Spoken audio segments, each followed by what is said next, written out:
សួស្តីបងប្អូនទាំងអស់គ្នានៅក្នុងវីដេអូនេះគឺខ្ញុំបង្ហាញពីវិធីក្នុងការកាត់តវីដេអូមួយបែបទៀតដែលបងប្អូនឃើញគេផុសសតដែរអញ្ចឹងតកតងជាមួយនឹងការកាត់គឺពួកគេកាត់តាមបែបសាមញ្ញទេអញ្ចឹងបងប្អូនចូលនៅក្នុង YouTube គឺបងប្អូនច្បាស់ណាស់គឺនឹងមានជាមួយនឹងការកាត់តនេះវីដេអូគឺបានន័យថាគាត់អត់មានវីដេអូខ្លួនឯងទេហើយគាត់ចង់យកវីដេអូគេមកកាត់ត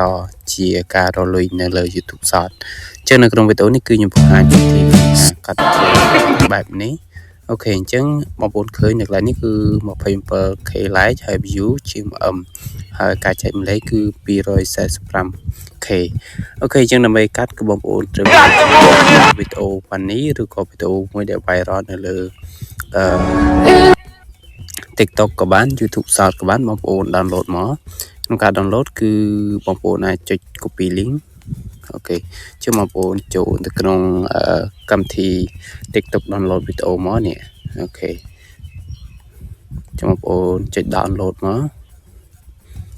នៅនេះវាអត់ជាប់ជាមួយនឹង logo ទេអូខេជើងបងប្អូន save មកអូខេអញ្ចឹងវីដេអូរបស់យើងគឺ download បានជោគជ័យហើយអញ្ចឹងអូខេជាងទៅពេលដែលយើងបាន download បានជោគជ័យហើយបងប្អូនអាចចូលទៅបើកក្នុងកម្មវិធីទូរស័ព្ទរបស់យើងនេះបាទក៏បានតែខ្ញុំអត់ទាន់បង្ហាញអានេះទេគឺខ្ញុំទៅបង្ហាញជាមួយនឹងការកាត់វីដេអូវិញជាមួយនឹងកម្មវិធី VN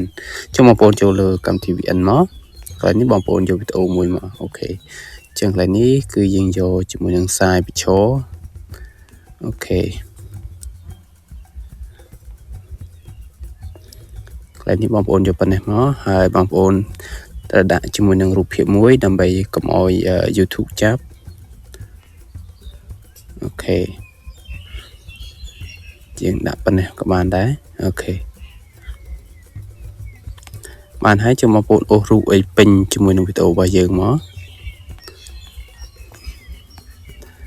អូខេចាំបងប្អូនយកត្រឹមនេះមក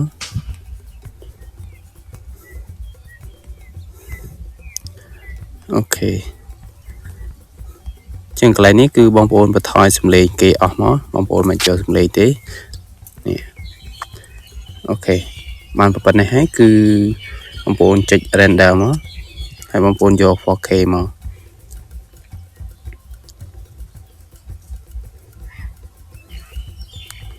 អូខេចឹងយើងរងចាំវា render ឲ្យពេញមកតទៅទៀតយើងបានជាមួយនឹង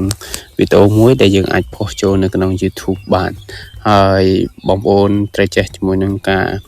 time effect មួយចំនួនហើយនៅក្នុងវីដេអូនេះគឺខ្ញុំធ្វើខ្លីទេអត់បានបង្ហាញ time effect ឬក៏ time sound អីទេប៉ុន្តែនៅក្នុងវីដេអូក្រោយគឺខ្ញុំបង្ហាញចែកបងប្អូនតទៀតអំពីការកាត់វីដេអូបែប professional តាក់ទងជាមួយការលេង effect ឬក៏ការលេង sound នៅលើកម្មវិធី VN អូខេជាការកាត់តរបស់យើងគឺបានជោគជ័យហើយយើងចុចដានមកអូខេចឹងកន្លែងនេះគឺយើងថយសិនហើយយើងចូលជាមួយនឹងវីដេអូរបស់ YouTube មួយអូខេចឹងខ្ញុំតេស្តមើលមួយសិនអូខេចឹងកន្លែងនេះបងប្អូនរើសជាមួយនឹងវីដេអូរបស់យើងមកអូខេហើយយើងចុច upload មកណាអូខេចឹងវារសារតែវា 4K ចឹងវាដំណើរការរៀងយូរបន្តិចណាអូខេអញ្ចឹងកន្លែងនេះបងប្អូនអាចធ្វើការដាក់ចម្រៀងក៏បាននេះបងប្អូនដាក់ចម្រៀងណា viral មកនេះអូខេអូខេចាំបងប្អូនចុច next ទៀតមកគឺ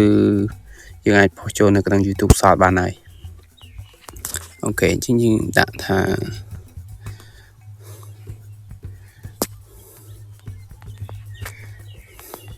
funny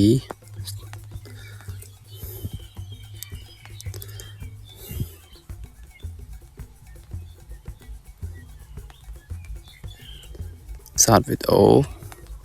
អូខេ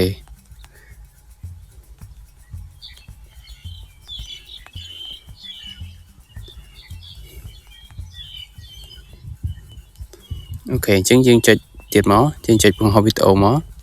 អូខេតាមទៀតគឺយើងធ្វើការរងចាំមើលតើវីដេអូរបស់យើងគឺផ្ទុះដែរទេណាបងប្អូនអញ្ចឹងយើងកំពុងតែផុសហើយ អូខេអញ្ចឹងក្នុងការធ្វើវីដេអូបែបនេះគឺបងប្អូនអាចធ្វើការកាត់តបានដោយខ្លួនឯងហើយខ្ញុំសាកតេស្តនៅលើ channel តខ្លួនរបស់ខ្ញុំមួយអរគុណអ្នកទាំងគ្នាវីដេអូនេះគឺខ្ញុំបង្ហាញតែប៉ុណ្្នឹងទេ